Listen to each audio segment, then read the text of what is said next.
Hello, welcome to the Datastream session of Thompson Reuters. My name is Chris. I'm here to talk about a few things that may be able to help you with your analytics, especially Datastream. So, just a reminder, you don't have Datastream installed in all these machines. You need to use the shared ones from the library. I think there's 3 or 4 terminals that you can use to download Datastream data. You just need to ask your librarian which one you can use, right? So, just a quick intro before I start with the product. So, we do have a website that you can access, which is alphanow.thomsonreuters.com.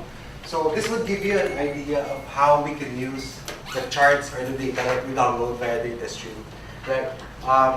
Some of the charts here are featured in Financial Times, New York Times. So, a lot of it comes from different sources. So, we do have partnerships with economic consultants like Fathom Consulting, where they contribute 1 or 2 charts per day into our database, which means that you can use whatever chart they have in their news story so that you can use for your own purpose. You don't need to recreate the same thing again, right? So normally they come up with charts based on key topics that are relevant today.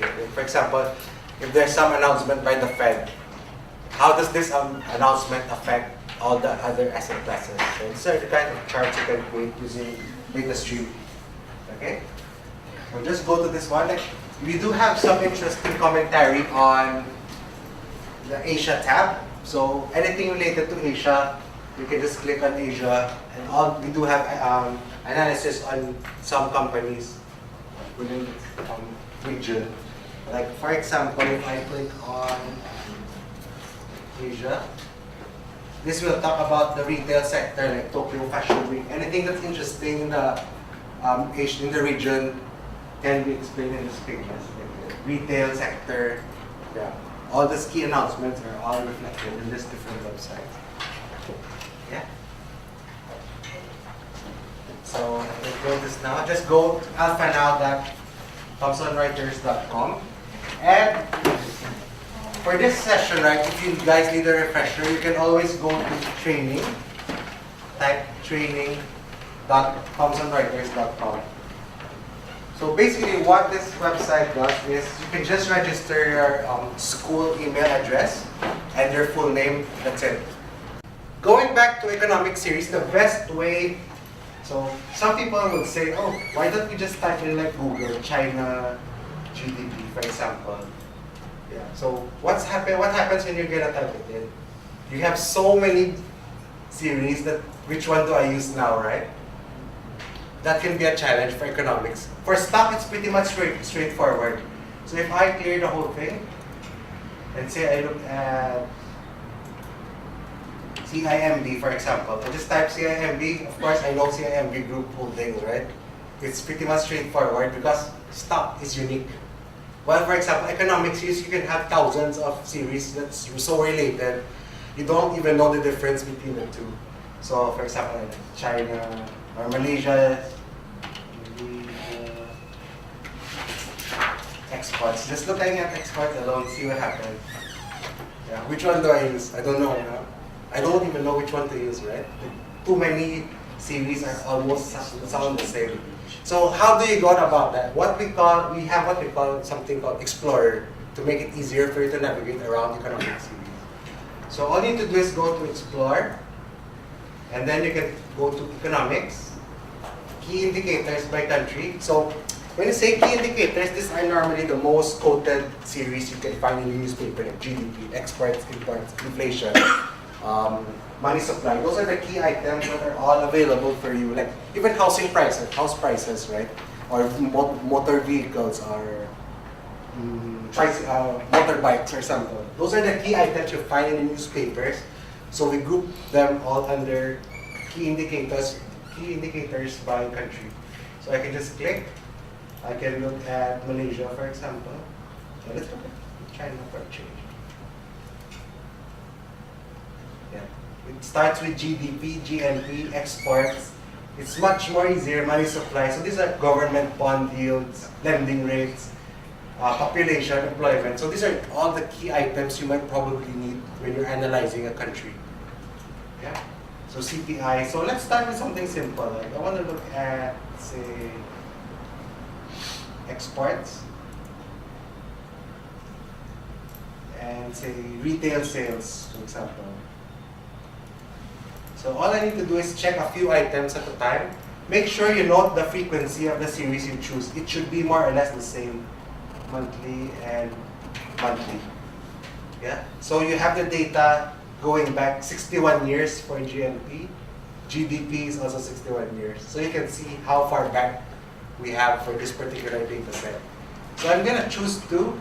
One is exports, another one is retail sales on a monthly basis up to September 2014. So I click on news. I have it there. Again, as I mentioned, for economic series, you're not typing anything at all. You don't put net income. There's no way you need to put anything there because you're looking at a single series for economics. All you need to do is change start date to something like -10Y and make sure it's monthly. Yeah? And click on submit. That's simple. There's nothing really complicated. The challenge here would be looking for the correct series to use. The way you download data is exactly the same way you could download for a stock, for an index, for a bond. It's all the same. It's a matter of looking for the correct series to use that you can that you'll be able to get this up and running. Yeah. So you can see here. So at least you don't get into trouble, right? Okay. So I think that's about it. So we do have something called, this is something interesting as well. So let's say you want to create a chart and you want to send this chart picture to somebody that doesn't have Datastream. What do you do? All you need to do is click on this, share copy URL. I can click on this. And if I have my email, right? Let me open a Word document. I can paste this link here. You can send this link to your clients or your peers, and then you can just click on this one. This will open up a web page with a chart that you create. This is just an Internet Explorer. And then you can send this to everybody, right? Please have a look. This looks interesting. You can put in your email and send the link. And every time you change, right, it will also reflect. Once you click on this refresh, right, you can see this reload current page. If you refresh this whole thing, any change you do in the chart will be reflected here as well. So there's several ways you can share information. So especially this world of Facebook, Twitter, everything is more of sharing, right? Like we like to share things to other people. So you have all these different options that you can share. You have share URL and copy to clipboard, export chart to PowerPoint, as well as I think you can export chart as image file. So if you want it as like an image file only, so they cannot change JPEG, then you can do the same. Alright? So I think I don't want to cover too much. I think that all the essentials are there. You can review all the Datastream modules in the training website. I'll forward this to your librarians. You can have a look at this as well. You can follow the examples. These are very, very much more comprehensive compared to what I showed you. You do have a lot of things, but the reason why I'm not going to show you all this is you don't have Datastream in your machines, right? So it's difficult to remember. So as long as you remember the key things, series, data type, date. All right. Thanks so much. Thanks so much for your time. Thank you.